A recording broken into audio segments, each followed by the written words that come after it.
బీటీబీటీవీ news కు స్వాగతం. Bulletin లో ముందుగా హెడ్లైన్స్ చూద్దాం.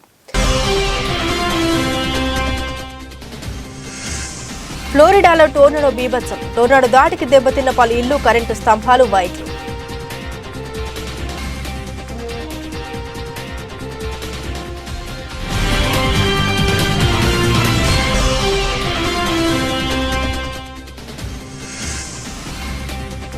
అలస్కా ఎయిర్లైన్స్ కు తప్పిన పెను ప్రమాదం. గాల్లో ఉండగా ఒక్కసారిగా ఊడిపోయిన ఎయిర్ క్రాఫ్ట్ డోర్.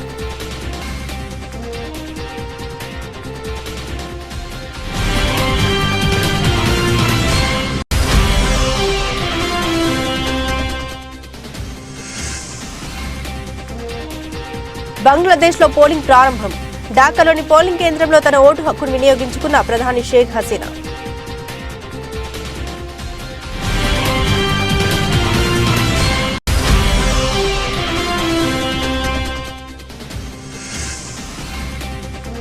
హర్యానా ముఖ్యమంత్రి మనోహర్ లాల్ నేతృత్వంలో పంచకుల్లో రోడ్ షో. హాజరైన భారతీయ జనతా పార్టీ జాతీయ అధ్యక్షుడు జేపీ నడ్డా.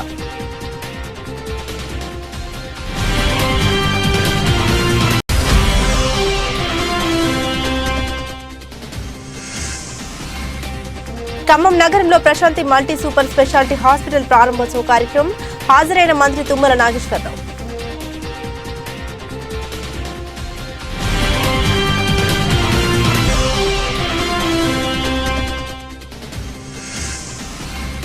కొమరంలో ప్రధానమంత్రి ఉజ్వల యోజన పథకం ద్వారా ఉచిత గ్యాస్ పంపిణీ.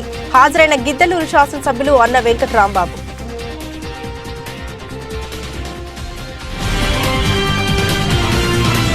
డీటెయిల్స్ చూస్తే అమెరికాలోని ఫ్లోరిడాలో ఉన్న పోర్ట్ లాడర్డేల్ నగరంలో శనివారం టోర్నడో బీభత్సం సృష్టించింది. భారీ విధ్వంసం సృష్టించిన ఈ టోర్నడో చివరకు పోర్టు లాడర్డేల్లోనే ముగిసింది. టోర్నడో ధాటికి పలు ఇళ్లు దెబ్బతిన్నాయి, కరెంటు స్తంభాలు, వైర్లు దెబ్బతిన్నాయి, వీధుల గుండా చెత్త నిండిపోయింది. టోర్నడో విధ్వంసంలో స్థానికులెవరికీ ఎలాంటి ప్రమాదం జరగలేదు, ఎవరూ గాయపడలేదు. టోర్నడో బీభత్సాన్ని పలువురు స్థానికులు తమ సెల్ ఫోన్లలో వీడియో తీసి సోషల్ మీడియాలో పోస్టు చేయడంతో అవి వైరల్ గా మారాయి. సాయంత్రం 6 గంటల ప్రాంతంలో ప్రారంభమైన టోర్నడో వేగంగా బలం పుంజుకొని పలు భవనాలను, విద్యుత్ వైర్లను, తీరంలో నిలిచి ఉన్న నౌకలను ఢీకొట్టిందని పోర్ట్ లాడర్డేల్ అగ్నిమాపక శాఖ అధికారి ఒకరు తెలియజేశారు.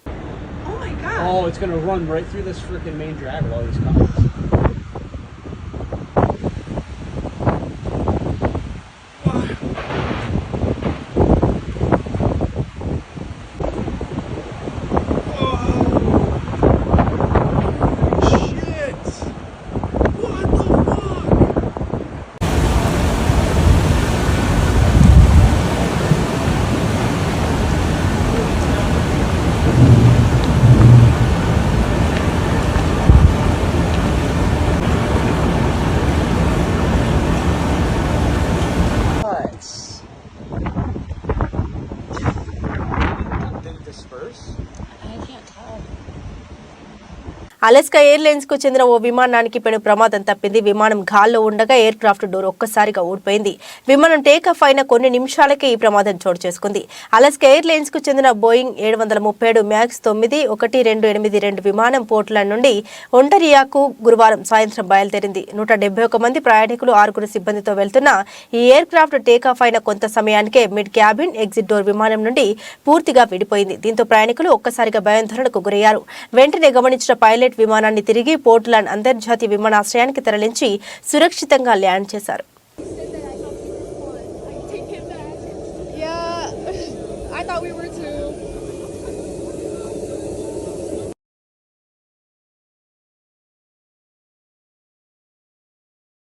బంగ్లాదేశ్ సార్వత్రిక ఎన్నికల పోలింగ్ ప్రారంభమైంది. ఆదివారం ఉదయం 8 గంటలకు ప్రారంభమైన పోలింగ్ సాయంత్రం 5 గంటల వరకు జరగనుంది. ఈ ఎన్నికలను ప్రధాన ప్రతిపక్ష పార్టీ బీఎన్పీ బహిష్కరించింది. అధికార అవామీ లీగ్ పార్టీ ఎన్నికల్లో ఉద్దేశపూర్వకంగా డమ్మీ ఇండిపెండెంట్ క్యాండిడేట్లను బరిలో నిలిపిందని బీఎన్పీ ఆరోపిస్తుంది. పోలింగ్ ప్రారంభం కాగానే ఢాకాలోని ఓ పోలింగ్ కేంద్రంలో ప్రధాని షేక్ హసీనా తన ఓటు హక్కును వినియోగించుకున్నారు. ఈ సందర్భంగా ఆమె భారత మీడియాను ఉద్దేశించి మాట్లాడుతూ భారత్ తమకు నమ్మకమైన మిత్ర దేశమని తెలిపారు. 1971 లిబరేషన్ సందర్భంగా 1975లో బంగ్లాదేశ్ కు భారత్ సహకారం మరవలేనిదన్నారు. దేశంలో మొత్తం 11,90,00,000 మంది ఓటర్లున్నారు.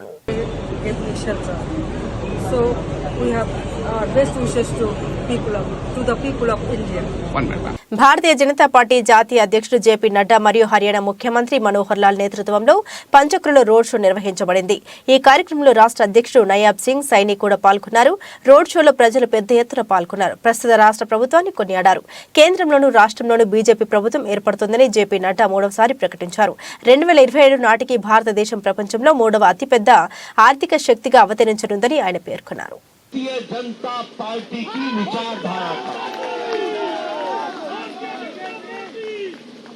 इसलिए मित्रों, ये जो ऊर्जा उत्साह आप सबके मन में है, ये इसलिए है क्योंकि आप सब लोग देश को आगे बढ़ाने में, प्रदेश को आगे बढ़ाने में आपकी दिलचस्पी है, आपकी मन की इच्छा है और उसके लिए आपने सघन साधन भारतीय जनता पार्टी को चुना है.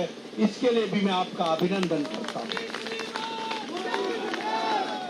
मित्रों, आज जब आप कह रहे हैं कि तीसरी बार मोदी सरकार, जब आप कह रहे हैं कि तीसरी बार मनोहर सरकार, तो ये बात एक विचार से जुड़ी हुई है, एक विचार से जुड़ी हुई है. आज हमारे प्रधानमंत्री जी जो भारतीय जनता पार्टी के नेता, कार्यकर्ता, संगठक, जिन्होंने अपना जीवन इस विचारधारा के लिए समर्पित कर दिया, ऐसी शख्सियत आज हम सबको उत्साह देती है जब हमें पता चलता है. అయోధ్యలో ఈ నెల 22న జరిగే రాముడి విగ్రహ ప్రాణ ప్రతిష్ఠ కార్యక్రమానికి నేపాల్ నుండి 1100 కానుకలు వచ్చాయి. నేపాల్లోని జనక్పూర్ సీతాదేవి పుట్టిన ప్రదేశమని అక్కడి ప్రజల విశ్వాసం. దీంతో జానకి మందిర్ పూజారి మహంత్రాం ఈ కానుకలను రామ జన్మభూమి ట్రస్టుకు అందజేశారు. ఇందులో దుస్తులు, ఆభరణాలు, వెండి పాత్రలు, చీరలు, దోవతులు, మంచం, టేబుల్, కుర్చీ వంటి వస్తువులతో పాటు పలు రకాల స్వీట్స్ ఉన్నాయి.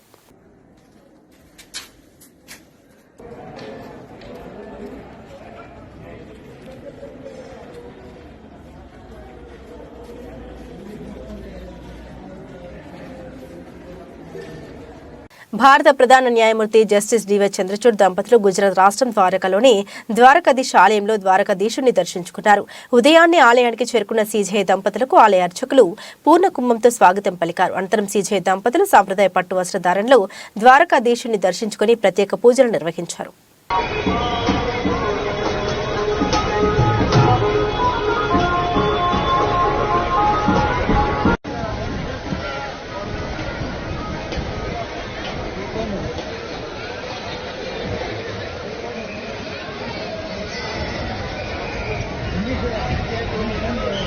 ధర్మవరం మున్సిపల్ కమిషనర్ బండి శేషన్ ఆదివారం ధర్మవరం పట్టణంలో పర్యటించారు.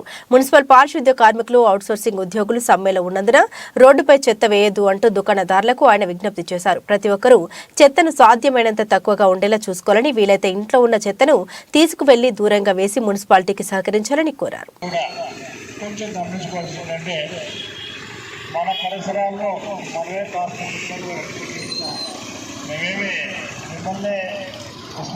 చేసి చెప్పడం లేదు.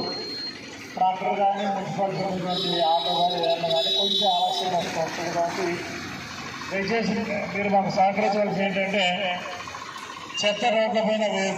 అనంతపురం జిల్లా కళ్యాణ దుర్గంలో టీడీపీ నాయకుడు ఉమా మహేశ్వర్ నాయుడు ఎన్టీఆర్ భవన్ లో మీడియా సమావేశం నిర్వహించారు.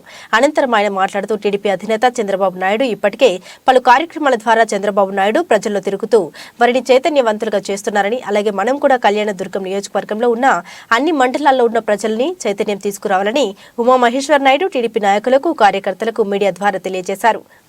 కులాలకు భవిష్యత్తు పిల్లలు కూడా భవిష్యత్తు లేకుండా చేసినటువంటి ఈ రాష్ట్ర ప్రభుత్వాన్ని పారద్రోలేందుకు చంద్రబాబు నాయుడు గారి రాష్ట్రానికి భవిష్యత్తు లేనటువంటి సందర్భంలో భవిష్యత్తు గ్యారెంటీ అనే కార్యక్రమం పెట్టి ప్రజలకు విస్తృతంగా వెళ్తున్నటువంటి సందర్భంలో ఎలాగ ఈ ప్రభుత్వాన్ని పారద్రోలనే ఉద్దేశంతో ఒకవైపు లోకేష్ బాబు గారు పాదయాత్ర పెట్టి ప్రజలను చైతన్యం చేసినటువంటి విధానం ఒక సైడు, ఇప్పుడు ఎలక్షన్స్ రాబోతున్నాయి కాబట్టి ఎలాగో ఈ ప్రభుత్వాన్ని పారద్రోలాలనే ఆలోచనతో చంద్రబాబు నాయుడు గారు ఆ రోజు అన్న ఎన్టీ రామారావు గారు తెలుగుదేశం పిలుస్తోంది రా కథలు రా అన్న నినాదంతో ప్రజలు చైతన్యవంతం చేసి అప్పుడున్నటువంటి ప్రభుత్వాన్ని భూస్థాపితం చేసినటువంటి విధంగా ఈరోజు చంద్రబాబు నాయుడు గారు రా కదలరా అనే నినాదంతో ఆంధ్రప్రదేశ్ రాష్ట్రంలో ఉన్నటువంటి ప్రజలందరినీ, అన్ని వర్గాలను, బీసీ, ఎస్సీ, ఎస్టీ, మైనార్టీలను, ఉద్యోగస్తులను, వ్యాపారస్తులను, చదువుకున్నటువంటి పిల్లలను ప్రతి ఒక్కరిని చైతన్యవంతం చేసి ఈ ప్రభుత్వానికి శవయాత్ర చేయాలనే ఉద్దేశంతో చంద్రబాబు నాయుడు గారు రా కదలరా అనే నినాదంతో మొదలుపెట్టినటువంటి సభలను రాష్ట్రంలో ఉన్నటువంటి ప్రజలు పెద్ద ఎత్తున లక్షలాదిగా మందిగా వచ్చి విజయవంతం చేస్తున్నందుకు ప్రతి ఒక్కరికి పేరు పేరున నమస్కారాలు అభినందనలు తెలియజేస్తున్నా. అదేవిధంగా రాష్ట్ర వ్యాప్తంగా 22 పార్లమెంట్లలో 22 సభలు రా కదలరా అనే పేరు మీద ప్రజలందరినీ చైతన్యవంతం చేసి ఈ ప్రభుత్వాన్ని సాగనంపేదాని కోసం చంద్రబాబు నాయుడు గారు వస్తున్నందుకు రాష్ట్రంలో ఉన్నటువంటి ప్రతి ఒక్కరూ ఆ సభలు విజయవంతం చేయాలని చెప్పి కోరుతున్నా. అన్ని వర్గాలను మోసం చేసి, రాష్ట్రాన్ని లూటీ చేసి, ప్రజలకు భవిష్యత్తు లేకుండా చేసి, శాంతి భద్రతలు లేకుండా చేసినటువంటి ఈ ప్రభుత్వాన్ని సాగనంపాల్సిన అవసరం ఆంధ్రప్రదేశ్ రాష్ట్ర ప్రజల 5 కోట్ల మంది ప్రజల మీద ఉందనేది మనమంతా గుర్తుపెట్టుకొని చంద్రబాబు నాయుడు గారు చేస్తున్నటువంటి ఆలోచనలకు, లోకేష్ బాబు గారు చేస్తున్నటువంటి కష్టానికి తెలుగుదేశం జెండాతోనే ఈ రాష్ట్రంలో భవిష్యత్తు ఉంది అనే విధంగా మనమందరూ ఆ విధంగా తెలుగుదేశం పార్టీ జెండాతో ఈ రాష్ట్రం. ఆదిలాబాద్ జిల్లా కేంద్రంలోని రిమ్స్ ఆసుపత్రి ప్రాంగణంలో వెలిసిన మహాగణపతి ఆలయ వార్షికోత్సవ వేడుకలు అట్టహాసంగా కొనసాగుతున్నాయి. ఈ నెల 4వ తేదీ నుండి ప్రారంభమైన వేడుకలను అత్యంత భక్తి శ్రద్ధల నడుమ చేపడుతున్నారు. ఈ రోజు వేకువజామున 5 గంటల నుండే ప్రత్యేక పూజలు జరిపి గణనాథుని ఆరాధించారు. ఆలయ ప్రాంగణంలో ధ్వజస్తంభ ప్రతిష్టాపన మహోత్సవాన్ని వేద పండితుల మంత్రోచ్చరణ నడుమ నిర్వహించారు. ఈ సందర్భంగా భక్తులు ఆలయానికి భారీగా తరలివచ్చి హోమంతో పాటు కుంకుమార్చన నిర్వహించారు. వార్షికోత్సవ వేడుకల్లో భాగంగా ఆలయ కమిటీ ఆధ్వర్యంలో అన్నదాన కార్యక్రమాన్ని చేపట్టారు.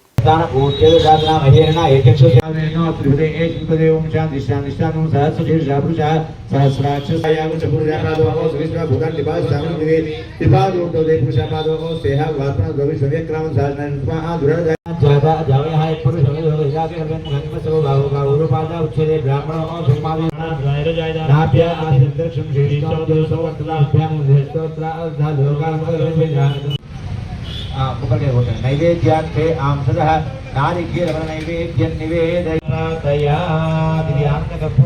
मङ्गलहारमुपयामि जलेन प्रदक्षिणमुपयामि पुष्पाक्षमुपयामि हस्तेन आत्मरक्षादानमुपयामि अनया कृत सम्भवद्भिः पदार्थैः सम्भवित समयानुसारेण सम्भवित ज्ञान ईश्वरार्पणमस्तु नीलुडिपेटण्डय अक्षरनि यथा ज्ञानतया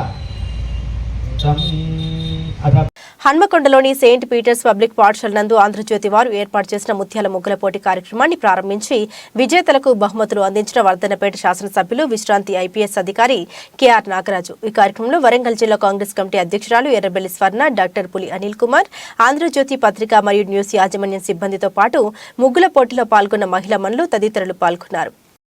ఆంగ్ల దినోత్సవంగా ప్రకారంగా చేస్తే మన తెలంగాణ మన యొక్క తెలుగు వాళ్ళ సాంస్కృతిక ప్రకారంగా మన భారతదేశంలో ఉన్న మన క్యాలెండర్ ఇయర్ ప్రకారంగా మనం నూతన సంవత్సరాన్ని భోగి మంటలతో సంక్రాంతిని ప్రారంభిస్తాం. కాబట్టి ఇది పూర్వీకుల నుండి వస్తుంది. ప్రతి దానికి పూర్వీకులు చేసిన దానికి ఒక అర్థం, పరమార్థం ఉంది. బహుశా నేను అనుకుంటా it is a physical exercise అనుకుంటాను నేను. ఎందుకంటే మహిళలకు ఇది ఒక టెస్ట్ ప్లస్ వాళ్ళ దగ్గర ఉన్న ఎబిలిటీని కూడా బయటకు తీసే విధంగా ఉంటుంది. కాబట్టి చాలా సంతోషం. ఎందుకంటే వారి యొక్క టాలెంట్ కానివ్వండి, వాళ్ళ స్కిల్ కానీ, ఇట్ ఈస్ ఎ స్కిల్ అనుకోవచ్చు. మనం సాంప్రదాయంగా కూడా ఇంటి ముందు వేస్తుంటారు రోజు ఉదయాన్ని, ఇది మన సాంప్రదాయం కూడా. సో మన పెద్దలు ఏదైతే చేసిందో ప్రతి దానికి ఒక మీనింగ్ఫుల్ ఉంటుంది. మనం సంక్రాంతి రోజు మామిడి యొక్క ఆకులతో తోరణాలు కడతాం. దానికి కూడా ఒక సైంటిఫిక్గా, ప్రతి దానికి సైంటిఫిక్గా ముడిపడి ఉంటుంది. కాబట్టి ఇలాంటి ఇంకా ఎన్నో కార్యక్రమాలు మన ఏబిఎన్ ఆంధ్రజ్యోతి మనందరికీ తెలుసు. It is a transparent paper. ఏది రాసినా కూడా నిఖచ్చితంగా, ఎవరి కోసం రాసినా కూడా నిర్భయంగా రాసే పత్రిక. కాబట్టి వారందరికీ నేను నూతన సంవత్సరం వారి యాజమాన్యానికి, అందులో పనిచేసే వారందరికీ కూడా పేరు పేరున సంక్రాంతి అడ్వాన్స్ శుభాకాంక్షలు చెబుతూ ముగిస్తున్నా. జై హింద్, జై భారత్.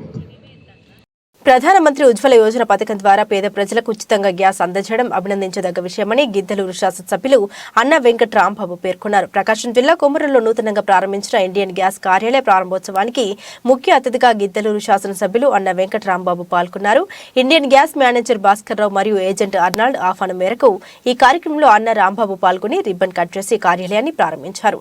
అంతకుముందు శాసనసభ్యులు అన్న వెంకట రాంబాబుకు కొమరంలో జెడ్పీటీసీ సారి వెంకట నాయుడు, సారి జనార్దన్ నాయుడు, వెంకయ్య చౌదరుల ఆధ్వర్యంలో వైసీపీ నాయకులు, కార్యకర్తలు ఘనంగా స్వాగతం పలికారు. కొమరోలు మండల అభివృద్ధి అధికారి నర్సయ్య, తహసీల్దార్ రమాదేవి శాసనసభ్యులు రాంబాబుకు పుష్పగుచ్చాన్ని అందించి స్వాగతం పలికారు.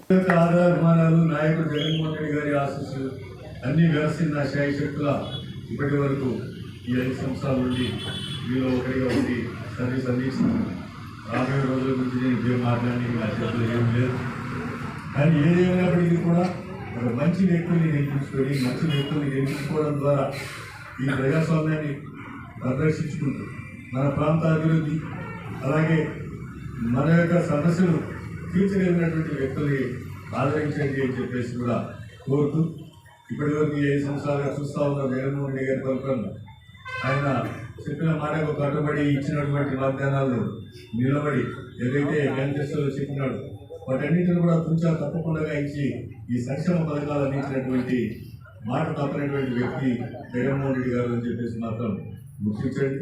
తద్వారా రాబోయే రోజుల్లో కూడా వారికి మీ అందరి యొక్క ఆశీస్సులు ఇచ్చి రాబోయే రోజుల్లో మరొక పర్యాయమైన ముఖ్యమంత్రి చేసుకొని మన యొక్క అన్ని సమస్యలు తీర్చుకుందామని కూడా కోరుతూ అధికారులు గ్రూప్ ఆఫ్ మినిస్టర్స్ జరిగిన చర్చలు విఫలమయ్యాయని మున్సిపల్ వర్కర్స్ అండ్ ఎంప్లాయీస్ రాష్ట్ర ప్రధాన కార్యదర్శి ఉమా మహేశ్వరరావు తెలియజేశారు. శనివారం రాత్రి ఆయన మీడియాతో మాట్లాడారు. కొన్ని సమస్యలపై ప్రభుత్వం సానుకూలంగా స్పందించిందన్నారు. కార్మికుల మరికొన్ని డిమాండ్లు కూడా పరిష్కరిస్తే కార్మికుల సమ్మె విరమిస్తారని తెలిపారు. ఇప్పటివరకు ప్రభుత్వంతో గ్రూప్ ఆఫ్ మినిస్టర్స్ తోటి మున్సిపల్ కార్మికుల సమ్మె డిమాండ్ల మీద చర్చ జరిగింది.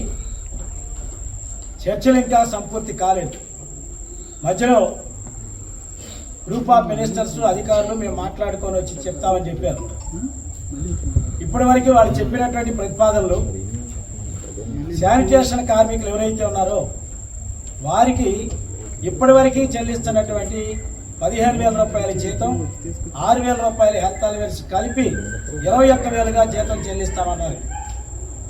మేమైతే 21,000 బేసిక్ చేయటం అనేది హర్షణీయమైనప్పటికీ కానీ 2 ఏళ్లుగా ఇస్తున్న దాన్నే కొత్తగా ఏమి ఇవ్వకుండా దీన్నే ఇస్తామని చెప్పడం కరెక్ట్ కాదు.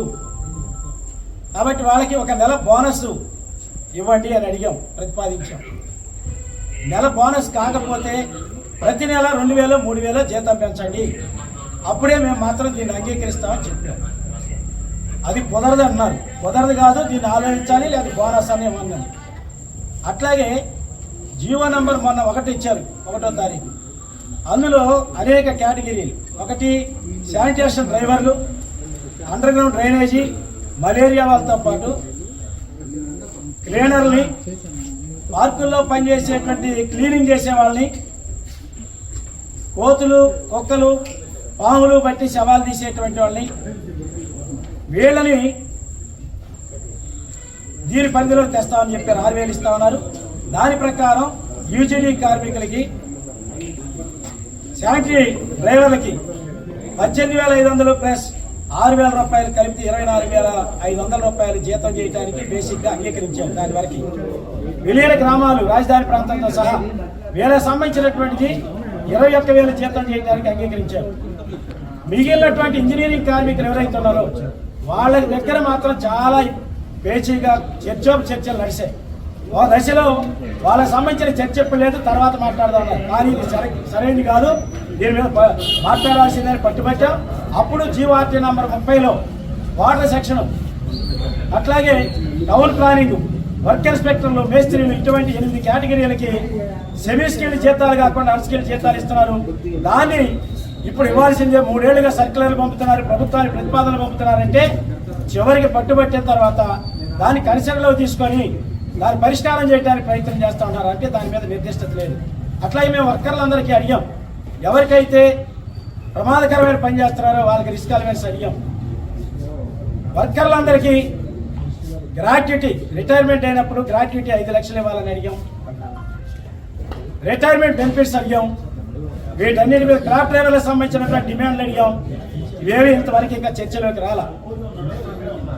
కాబట్టి వీటి మీద ఇంకా చర్చలు జరగాలి. వారు మరలా మాట్లాడుకొని వస్తున్నారు. రెండో దఫా చర్చలు జరిగిన తర్వాత మా అభిప్రాయాన్ని తెలియజేస్తామని చెప్పేసి తెలియజేస్తాను. ఖమ్మం నగరంలో Prashanti multi super speciality hospital ప్రారంభోత్సవ కార్యక్రమానికి ముఖ్య అతిథిగా తెలంగాణ రాష్ట్ర వ్యవసాయ శాఖ మంత్రివర్యులు తుమ్మల నాగేశ్వరరావు హాజరవడం జరిగింది. ముందుగా ప్రశాంతి సూపర్ స్పెషాలిటీ అధినేత ఎండి కేశోజు భరత్ బాబును అభినందించడం జరిగింది.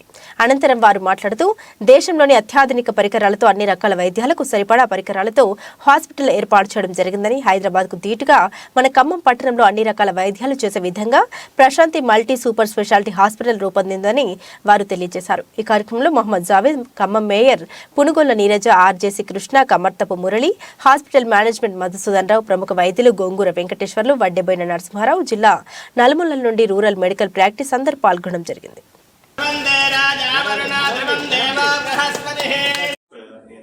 బ్రాంచ్ని నెహ్రూ నగర్ నందు ప్రారంభించిన తెలియడానికి సంతోషిస్తున్నాను. గత 10 సంవత్సరాల నుంచి ప్రశాంతి హాస్పిటల్ ఖమ్మం మరియు చుట్టుపక్కల జిల్లాల ప్రజలకు నమ్మకమైన నాణ్యమైన వైద్యాన్ని అందిస్తున్నాము. ఈ బ్రాంచ్ కొత్త బ్రాంచ్ నందు కూడా ఎక్స్ట్రా డిపార్ట్మెంట్ తోటి, అలాగే అడ్వాన్స్ ఎక్విప్మెంట్ తోటి cardiology, cath lab, CT scan, ultrasound చేస్తున్నాను. ఇక్కడ మన కార్డియాలజీ డిపార్ట్మెంట్లో ఇక్కడ మన కాలేంజెస్ క్యాత్ ల్యాబ్ ఉంది. ఇది మన ఇండియాలో మ్యానుఫ్యాక్చర్ చేసిన టాప్ ఎండ్ మెషిన్. ఇక్కడ అన్ని process basically from angiogram to angioplasty. గత 10 సంవత్సరాల నుంచి ప్రశాంతి హాస్పిటల్ ఖమ్మం మరియు చుట్టుపక్కల జిల్లాల ప్రజలకు నమ్మకమైన నాణ్యమైన వైద్యాన్ని అందిస్తున్నాము. మేడ్చల్ జిల్లా షామీర్పేట్ మండలంలో ఈఎస్ఐ హాస్పిటల్ తాళం వేసిన ఇంటి యజమాని 22 నెలల నుండి కిరాయి ఇవ్వడం లేదని తాళం వేశారు. 3 రోజుల నుండి పేషెంట్లు వచ్చిపోతున్నారు. ఈఎస్ఐ హాస్పిటల్ కు తాళం వేయడం వల్ల పేషెంట్లు ఇబ్బంది పడుతున్నారు. నాయకులు సిఐటియు మండల కార్యదర్శి కిష్టప్ప ఆధ్వర్యంలో ధర్నా నిర్వహించారు. ఈ ధర్నాలో పేషెంట్లు, కార్మికులు, మహిళలు, సిఐటియు నాయకులు పెద్ద సంఖ్యలో పాల్గొన్నారు.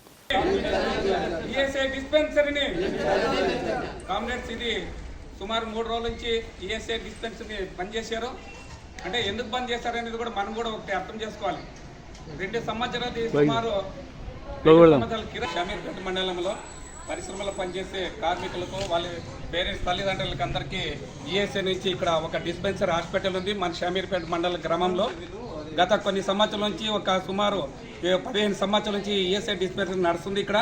కానీ ఈ 2 సంవత్సరాల నుంచి ఈఎస్ఐ డిస్పెన్సరీకి కిరాయి చెల్లించడం లేదు 2 సంవత్సరాలది. అందువలన మేనేజ్మెంట్, ఈ బిల్డింగ్ ఓనర్ అన్ని డిపార్ట్మెంట్లో తిరిగి విసిగించేసి లాస్ట్కు డిస్పెన్సరీకి తాళం వేశాడు. మేము కూడా అతన్ని అడిగినాం. ఎందుకు ఆయన కూడా ఏం చెప్పడం అంటే 2 సంవత్సరాల నుంచి కిరాయి మాకు చెల్లింపు లేదు, అందుగురించే మేము లాక్ చేసినామని చెప్పాడు. మేము సిఐటియు మండల సెక్రటరీ నుంచి కార్మికుల తరఫున మేము మాట్లాడుతున్నాం. కామ్రేడ్స్, ఈఎస్ఐ మేనేజ్మెంట్ వెంటనే స్పందించి వీళ్ళకు ఇవ్వాల్సిన బకాయిలు వెంటనే చెల్లించి ఈ ఈఎస్ఐ డిస్పెన్సరీని తెరిపించవలసిందిగా అధికారులను కోరుచున్నాం. అదేవిధంగా ఇక్కడ డాక్టర్లు కూడా సరిగా రావడం లేదు. 2 డాక్టర్లు ఉన్నారు ఇక్కడ. ఒక్కొక్క రోజు 2 డాక్టర్లు కూడా రాకుండా ఇక్కడ వచ్చే పేషెంట్లు చాలా ఇబ్బందులు పడుతున్నారు. అందుగురించి మేము డిమాండ్ చేస్తున్న మేనేజ్మెంట్ని కూడా సరైన డాక్టర్లు రావాలి, విధులు సరిగ్గా రావాలి. అదేవిధంగా ఇక్కడ ఎలాంటి నోటీస్ బోర్డు కూడా బయట లేదు. బయట రోడ్డు మీద కూడా ఈఎస్ఐ డిస్పెన్సరీకి ఉన్నదని బోర్డులు కూడా పంపించారు గవర్నమెంట్ నుంచి. కానీ ఇక్కడ డాక్టర్ నిర్లక్ష్యం వలన ఈ బోర్డులు కూడా ఆఫీసులో పెట్టడం జరిగింది. అందువల్ల మేము డిమాండ్ చేస్తున్నాం, ఇక్కడ మేనేజ్మెంట్ ఒక ఈఎస్ఐ డిస్పెన్సరీ ఇక్కడ పంచ్ సిస్టమ్ కూడా పెట్టాలి. అదేవిధంగా డాక్టర్లు ఎవరెవరు ఉండాలి అనేది కూడా నోటీస్ బోర్డులో ఇక్కడ తెలపాలని ఈఎస్ఐ డిపార్ట్మెంట్ మనవి చేస్తున్నాం. Thank you.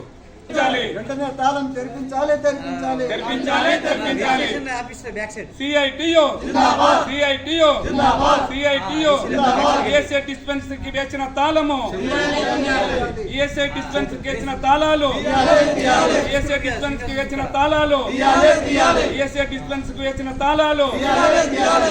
సిఐటియు రావడం అయితే సార్ ఇక్కడ. కానీ ఈ బ్రాంచ్ ఇక్కడ ఒకటి ఉందని సార్ అరకు ఇక్కడ మా విలేజ్ పక్కనే కొలుతురే. కానీ ఈ బ్రాంచ్ ఇక్కడ ఉందని మాకు ఒక చెప్పేదాకా మాకు తెలియదు.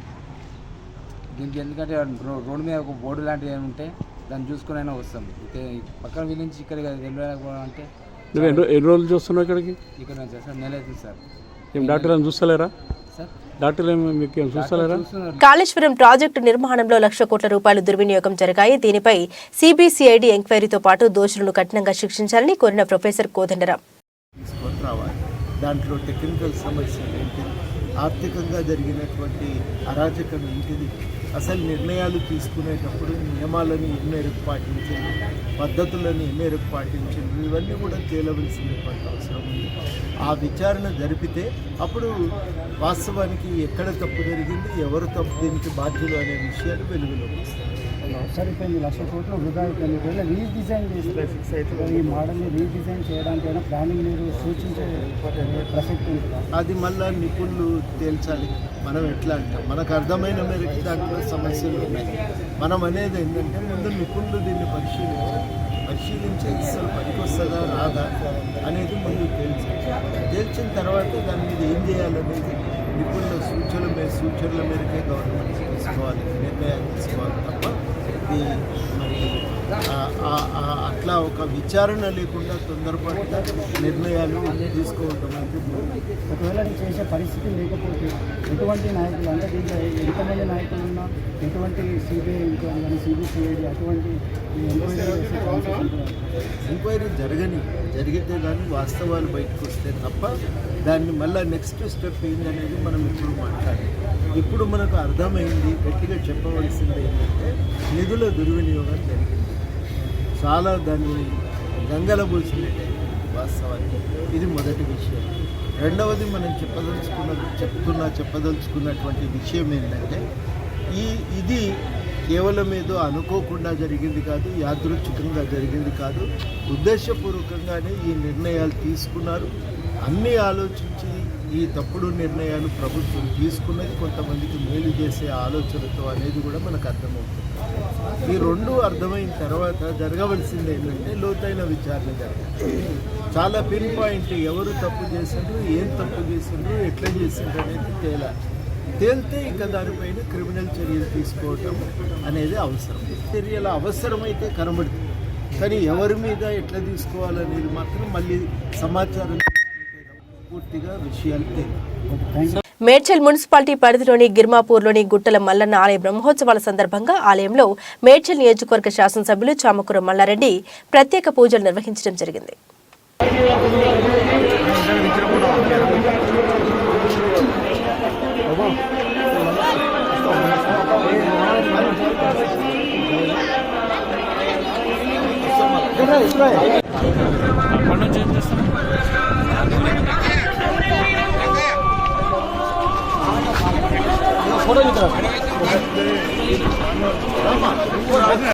గిర్మాపూర్ మల్లికార్జున స్వామి బ్రహ్మోత్సవాల సందర్భంగా ప్రజలందరూ భక్తులు కూడా చాలా పెద్ద ఎత్తున చుట్టుముట్టు గ్రామాలకి వెళ్ళి మేడ్చల్ గ్రామంకి వెళ్ళి కూడా పెద్ద ఎత్తున మున్సిపాలిటీకి వెళ్ళి తగిలి వస్తున్నారు.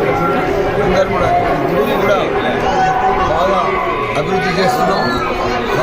రోడ్డు కానీ ఇక్కడ మన ఎల్లమ్మ గుడి కానీ ఇవన్నీ కూడా దానికి కూడా నా సహకారం గుడి కూడా నిర్మిస్తాం. పెద్దగా పుణ్యక్షేత్రం చేస్తామని కూడా చేస్తాం. అన్ని రకాలు కూడా దీనికి సహకారాలు అందించి నేను అభివృద్ధి చేస్తామని కూడా. బులెటిన్ ముగించే ముందు హెడ్లైన్స్ మరోసారి.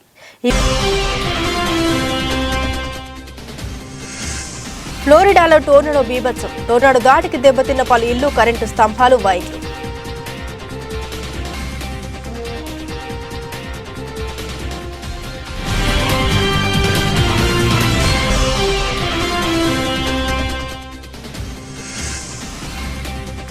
అలస్కా ఎయిర్లైన్స్ కు తప్పిన పెను ప్రమాదం. గాల్లో ఉండగా ఒక్కసారిగా ఊడిపోయిన ఎయిర్ క్రాఫ్ట్ డోర్.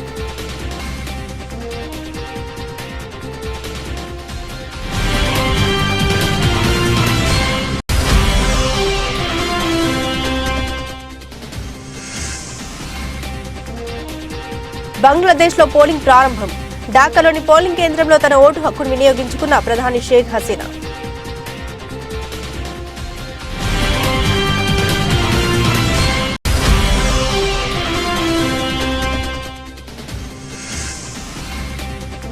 హర్యానా ముఖ్యమంత్రి మనోహర్ లాల్ నేతృత్వంలో పంచకుల్లో రోడ్ షో. హాజరైన భారతీయ జనతా పార్టీ జాతీయ అధ్యక్షుడు జేపీ నడ్డా.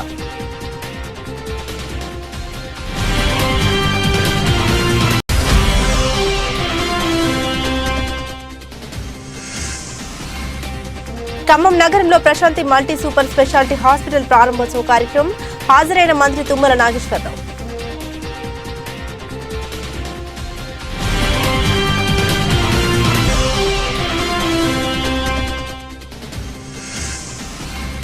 కొమరంలో ప్రధానమంత్రి ఉజ్వల యోజన పథకం ద్వారా ఉచిత గ్యాస్ పంపిణీ. హాజరైన గిద్దలూరు శాసనసభ్యులు అన్న వెంకట్రాంబాబు.